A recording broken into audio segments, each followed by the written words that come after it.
Hans Niemann castles the opposite way, launches every kingside pawn at his opponent, and ends the game by ignoring a queen. You gotta see this. Title Tuesday, 5-minute chess, Hans Niemann with the white pieces. It's the Italian game, the quiet version. Everybody develops, nobody fights. Black tucks his king away on the king side. And then Hans says, you know what? I'm castling the other way. Opposite sides, ladies and gentlemen. This is now a race. So black immediately strikes in the center, because in a race, you cannot be polite. Pawns get traded, a knight parks in the middle, and Hans plants his queen right in the center, eyeing both wings. And here it comes, pawn to g4.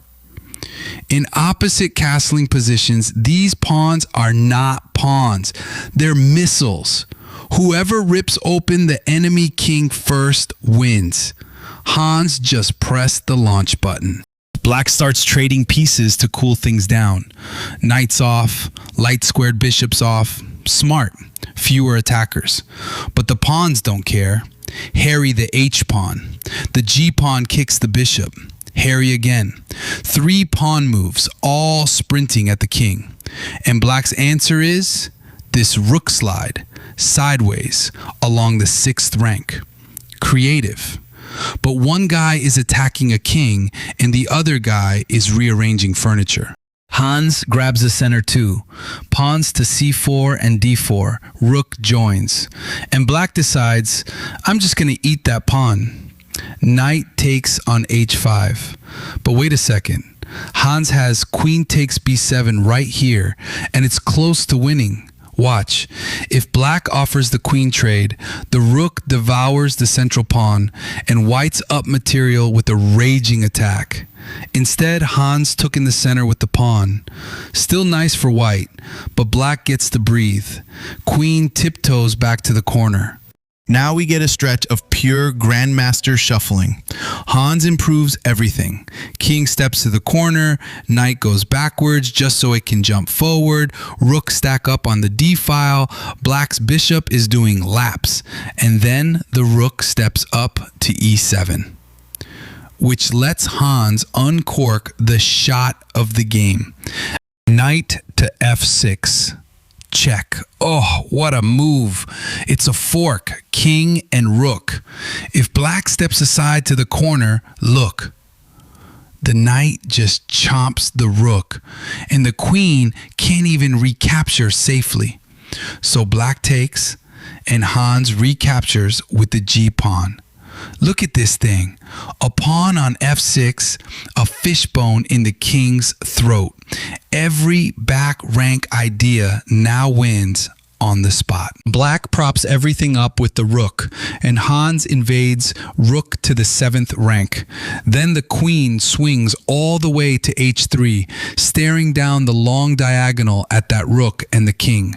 Pawn to f4 joins the party. Black is so tied up that he just gives up the exchange, sliding the rook to d6 and begging for a trade. Hans happily chops it with the pawn. Now look at d6 and f6. That is not a pawn duo. That's a firing squad. Black finds one last trick. Rook to d8, offering a trade, and after Hans captures, the black queen grabs the white queen. He's thinking, okay, I'm surviving this, and Hans plays a pawn move. Pawn to d7. Ice. Cold. Black resigned on the spot. Wait, black has a queen and white doesn't. Why is this over? Here's why. The rook owns d8, and the pawn is one single square from becoming a queen. Black's own queen can never come back to stop it. c8 is covered by that rook. So watch. If the king steps aside, the rook simply chops the bishop to clear the square. Black can do literally anything, and the pawn promotes. New queen. And with the queen, the rook, and that f6 monster pawn squeezing the king, it's over. Black threw in the towel. Take a bow, Hans. So that is what happens when you race Hans Niemann in an opposite castling position. He launched the pawns, he invaded on the 7th, and he finished with the quietest killer move you will ever see. Drop a comment below with the move that shocked you most, hit subscribe if you learned something, and I will see you in the next one.